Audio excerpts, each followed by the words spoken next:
샬롬, 출애굽기 9장 1절로 12절 말씀으로 6월 28일 좋은 아침 시작합니다. 여호와께서 모세에게 이르시되 바로에게 들어가서 그에게 이르라. 이스라엘 사람의 하나님 여호와께서 말씀하시기를 내 백성을 보내라. 그들이 나를 섬길 것이니라. 네가 만일 보내기를 거절하고 억지로 잡아두면 여호와의 손이 들에 있는 네 가축 곧 말과 나귀와 낙타와 소와 양에게 더하리니 심한 돌림병이 있을 것이며 여호와가 이스라엘의 가축과 애굽의 가축을 구별하리니 이스라엘 자손에게 속한 것은 하나도 죽지 아니하리라 하셨다 하라 하시고, 여호와께서 기한을 정하여 이르시되 여호와가 내일 이 땅에서 이 일을 행하리라 하시더니 이튿날에 여호와께서 이 일을 행하시니 애굽의 모든 가축은 죽었으나 이스라엘 자손의 가축은 하나도 죽지 아니한지라. 바로가 사람을 보내어 본저 이스라엘의 가축은 하나도 죽지 아니하였더라. 그러나 바로의 마음이 완강하여 백성을 보내지 아니하니라. 여호와께서 모세와 아론에게 이르시되 너희는 화덕의 제 두 움큼을 가지고 모세가 바로의 목전에서 하늘을 향하여 날리라. 그 재가 애굽 온 땅에 뒷걸이 되어 애굽 온 땅의 사람과 짐승에게 붙어서 악성 종기가 생기리라.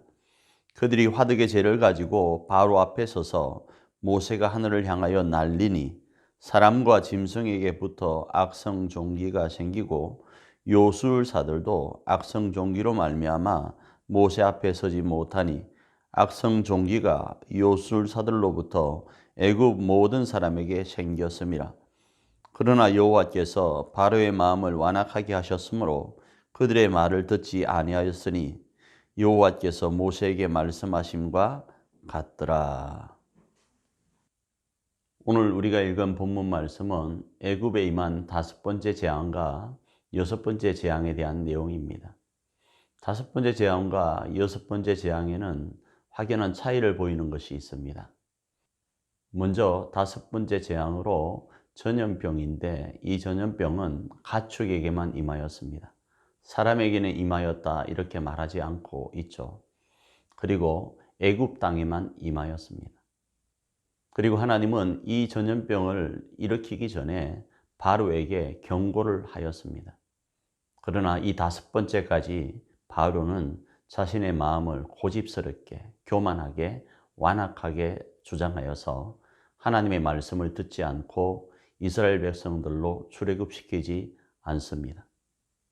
그리고 6번째 재앙인데 이 6번째 재앙은 화덕에 있는 재를 통하여 악성 종기가 사람과 가축에게 있게 합니다. 심지어 요술사들에게도 이 악성 종기가 일어나게 합니다. 그러나 이 악성 종기가 애굽 땅의 사람과 가축에게는 있지만 이스라엘 사람들이 살고 있는 고센 땅에는 임하질 않습니다. 그리고 이제 이 6번째 재앙부터 하나님께서 바로의 마음을 완악하게 하였다 이렇게 표현하고 있습니다. 5번째까지는 바로 스스로 완악한 것으로 묘사하고 있고 6번째부터는 하나님이 이제 주도적으로 이 바로의 마음을 완악하게 한 것으로 말씀하고 있죠. 이 차이에 대해서는 수요 예배 때 다룰 것입니다. 그러나 단순하게 우리가 적용해 보면 하나님이 5번째 재앙, 그러니까 지팡이를 통하여 뱀을 만드는 이적까지 포함하면 하나님은 바로에게 기회를 준 것이 6번입니다. 그 6번 동안 바로는 스스로 교만하여서 하나님의 말씀을 듣지 않고 자신이 신이다 이렇게 생각하며 교만 가운데 있게 되었던 겁니다.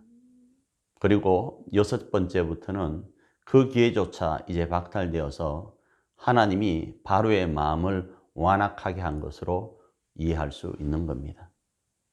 오늘 우리도 마찬가지입니다. 하나님은 우리에게 우리의 가정과 교회를 하늘가족 공동체로 세우라고 말씀하시고 사명을 허락하셨습니다. 그런데 그 기회가 자주 있는 것이 아닙니다.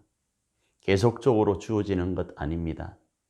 우리가 이 사명에 순종하지 않으면 하나님은 돌들을 들어서 소리치게 할 것입니다.